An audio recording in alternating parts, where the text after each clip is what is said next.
What if an ancient book claimed that angels betrayed heaven, triggered the destruction of the first world, and that this truth was considered too dangerous to remain inside the Bible?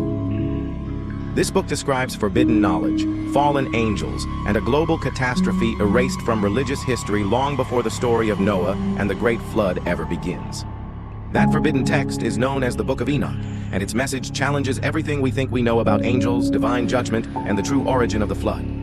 And once you understand why this book was removed from the Bible, you may never read scripture, angels, or the story of humanity the same way again. For centuries, the Book of Enoch was not hidden at all, but openly read, carefully copied, and respected by early Jewish and Christian communities. Some early believers even considered it essential for understanding the origins of evil, the fall of angels, and why divine judgment once erased an entire world. Yet over time, religious authorities began to see its message as deeply unsettling, because it suggested that even heavenly beings were capable of rebellion and corruption. According to the Book of Enoch, angels once descended openly among humans, not as distant symbols, but as real beings who walked the earth. These beings were called the Watchers, sent from heaven to observe humanity, guide their development, and strictly forbidden from interfering with human destiny. But over time, the Watchers began to desire the human world they were meant only to observe, drawn toward human emotion, freedom, and experiences forbidden to beings of heaven. The Book of Enoch explains that the Watchers were not demons, but angels assigned to watch over humanity during its earliest and most fragile stage of development. They were meant to guide humanity silently, ensuring knowledge and power were revealed only when humans were ready to receive them. But over time, the Watchers began to envy the human experience, their freedom, emotions, and ability to live without the strict laws that governed heaven. According to Enoch, this desire slowly turned into temptation, and temptation eventually became open rebellion against divine order. The Watchers made a collective decision to descend to earth, fully aware that once they crossed that boundary, there would be no return to heaven. They took human wives and formed forbidden unions, an act that shattered the natural balance between the divine and the mortal worlds. But their greatest crime was not love itself. It was the forbidden knowledge they chose to teach humanity without permission. They taught humans how to forge weapons, practice sorcery, and unlock secrets of nature that were never meant to be revealed so early.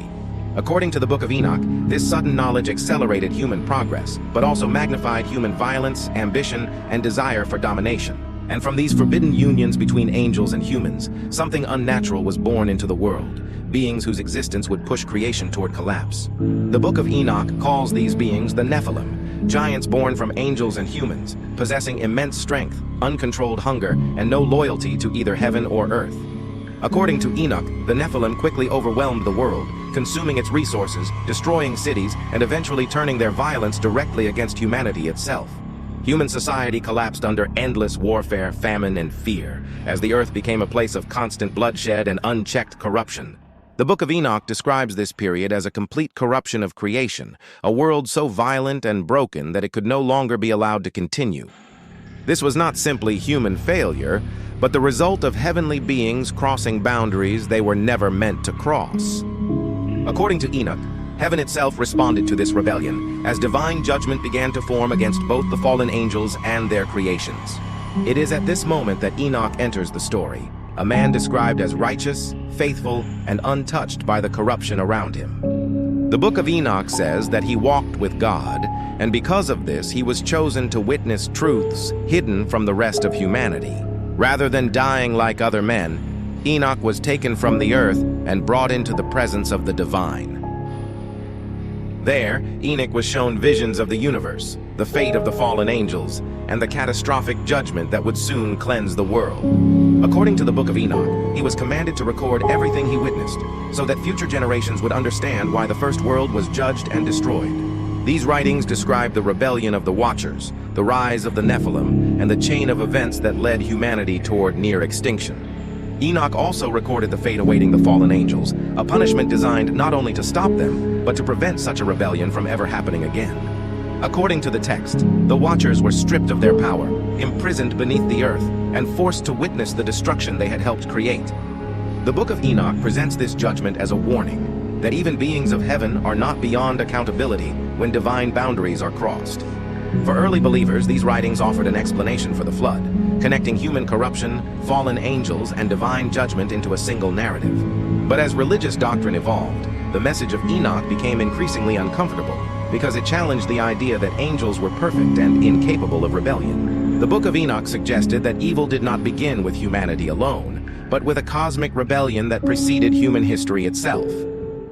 This raised dangerous questions about divine order, responsibility, and whether sacred authority could truly control the narrative of creation.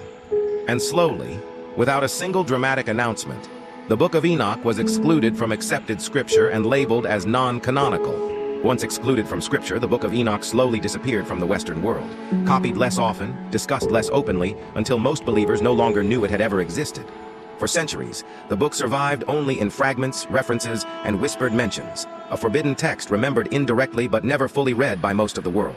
But the Book of Enoch was not completely lost, because far from Europe and Rome, it was carefully preserved in a different tradition. Within the Ethiopian Orthodox Church, the Book of Enoch remained sacred, copied faithfully, protected carefully, and passed down through generations. Here, the Book of Enoch was never considered forbidden, but an essential part of understanding angels, judgment, and the ancient world. Centuries later, Western scholars were stunned to discover that the Book of Enoch still existed, fully preserved in a language and tradition they had nearly forgotten. When translated and studied, the book revealed a worldview far older and stranger than expected, one that reshaped how scholars understood angels, demons, and early biblical thought. The Book of Enoch explained details missing from Genesis, offering a darker, more complex origin for evil, corruption, and divine judgment. It suggested that humanity's greatest catastrophe was not random, but the result of forbidden knowledge and boundaries that were never meant to be crossed. And with this understanding, the story of the flood transformed from simple punishment into a desperate act to prevent creation itself from completely collapsing. According to the Book of Enoch, the flood was not merely a punishment but a reset, an act meant to stop forbidden knowledge from completely destroying creation. The Watchers were imprisoned, the Nephilim erased, and humanity was given a second chance to begin again under stricter boundaries. But the Book of Enoch warns that forbidden knowledge never truly disappears. It waits until humanity is once again curious enough to reach for it. In this way, Enoch's story is not only about the ancient past, but about cycles of power, curiosity, and rebellion that repeat throughout history. Today, humanity once again holds knowledge capable of reshaping the world, tools powerful enough to create or to destroy far more than we intend. The Book of Enoch forces us to ask whether progress without restraint leads to enlightenment, or simply to a more advanced form of collapse. This may be why the Book of Enoch was considered dangerous, not because it was false, but because its message was too close to the truth.